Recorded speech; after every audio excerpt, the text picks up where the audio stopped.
Hi, Rachel. Um, I really enjoyed looking at your blog and learning about your fieldwork this semester. Injury prevention, wow, what relevant material for dancers.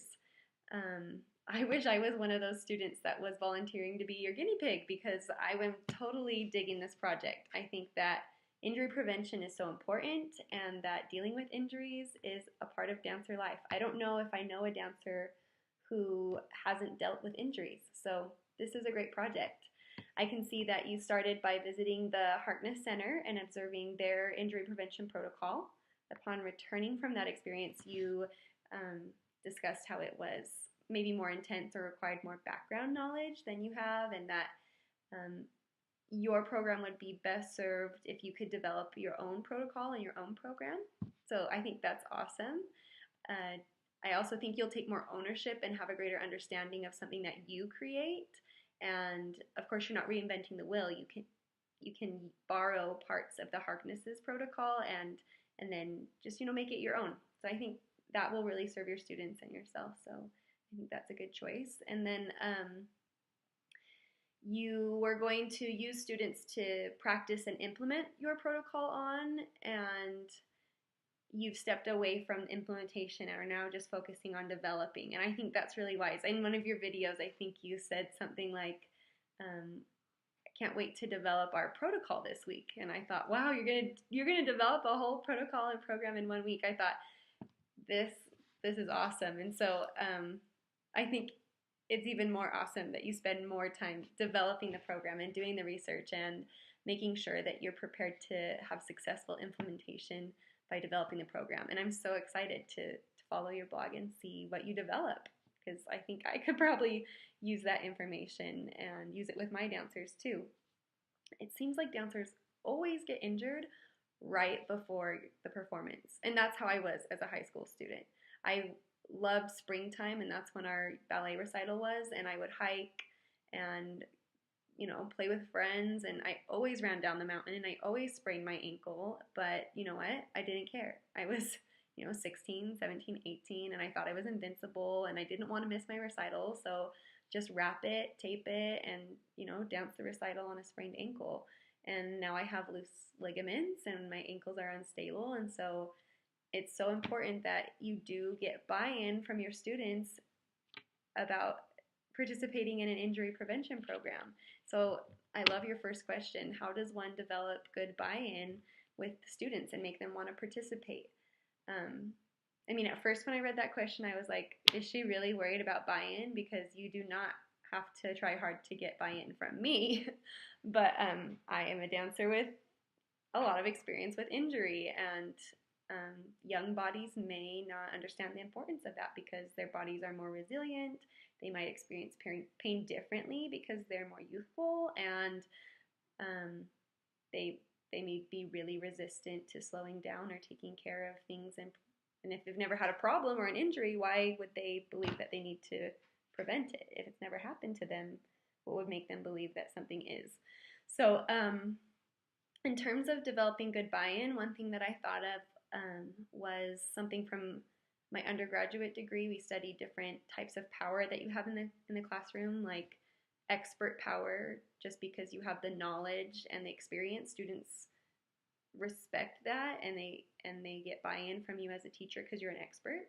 But there's also referent power, and this is power that a teacher has because of the way that they show fairness and compassion and develop the trust of their students. And I think that kind of power you might be able to capitalize on when you are being that parent to them by being fair and compassionate and showing your interest in them, and that you really care that they take care of their bodies and that they don't experience bad experiences with injury that maybe other dancers do. There's also other powers. There's coercive power and there's reward power. And while I'm not really a fan of those things, I think that creating a positive reward system along with this kind of protocol or program might be something to look into.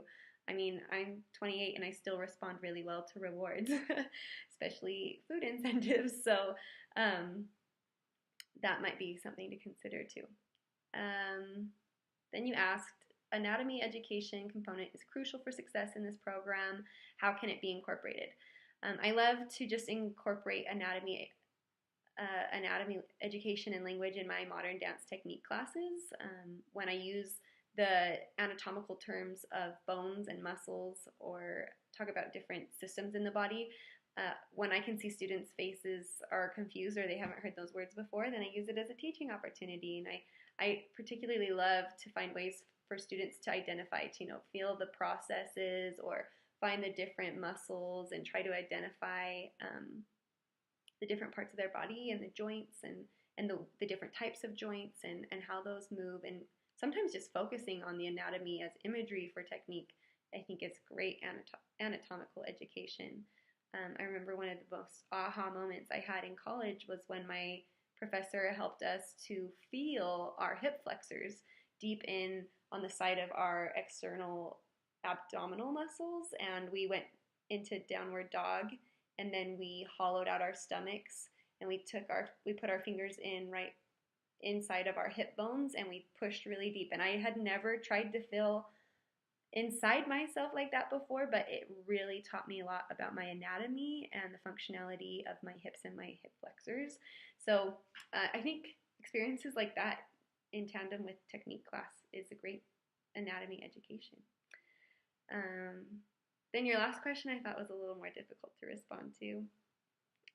How can this be communicated well, as it's a growing and changing program and depends on the needs of the students? And then is the app on their phone the best way? So are you talking about a specific app?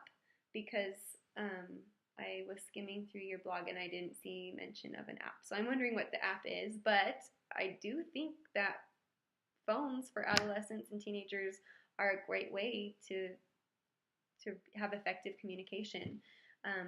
What kind of information is it that you need to communicate with the students? Is it setting up appointments? Is it scheduling?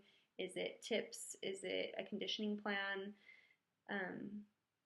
I guess that's a question I have about your project, is what exactly is a protocol, or is it a program? Is it have any group elements? Is there group teaching, or is it all about individual assessments and individual conditioning and prevention plans? I wonder, could you create a Google Classroom or some kind of blog or website where you communicate about these issues and about this program? I'd like to know a little more about the format of the program that you're developing. So is it a class that they'll take and supplement to the classes they are already taking, like a conditioning class, or is it something extracurricular students can opt in or opt out of? Is it going to be a requirement? What kind of manpower is required to implement this program? Those are some questions that I have. So I hope my feedback is helpful, and I really appreciate the opportunity to look at your work. I'm excited to see where it goes.